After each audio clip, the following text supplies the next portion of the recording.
పిత పుత్ర పవిత్రాత్మ నామమున ఆమేన్. ఈరోజు నవంబరు 7వ తారీఖు. లూకా సువార్త 16వ అధ్యాయము 1వ వచనము నుండి 8వ వచనం వరకు.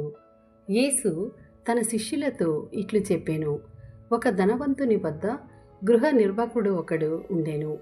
అతడు యజమానుని సంపదను వృధా చేయుచున్నాడని అతనిపై నేరము మోపబడెను. యజమానుడు అతనిని పిలిచి, నిన్ను గూర్చి నేను వినుచున్నది ఏమిటి? లెక్కలు అప్పగింపుము.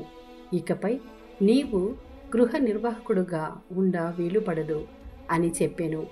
అతడు లోపల ఇట్లనుకొనెను, ఇప్పుడు నేనేమి చేయుదును? యజమానుడు నన్ను ఈ పదవి నుండి తొలగించుచున్నాడు.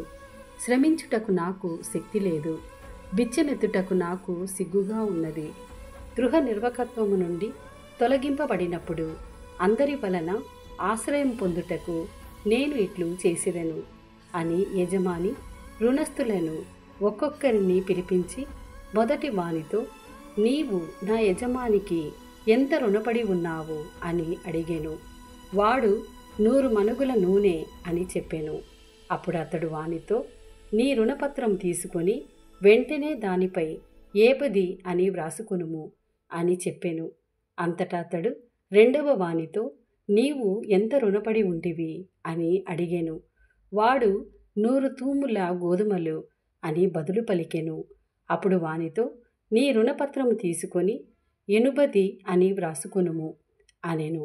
ఆ గృహ నిర్వాహకుడు యుక్తిగా ప్రవర్తించినందులకు యజమాని వానిని మెచ్చుకొనెను. ఏలెనా ఈ తరమున ఈ లోక సంబంధులైన ప్రజలు వెలుగు సంబంధులగు ప్రజల కంటే యుక్తిపరులు. ఇది ప్రభుని వాక్కు. సర్వేశ్వరునికి వందనములు.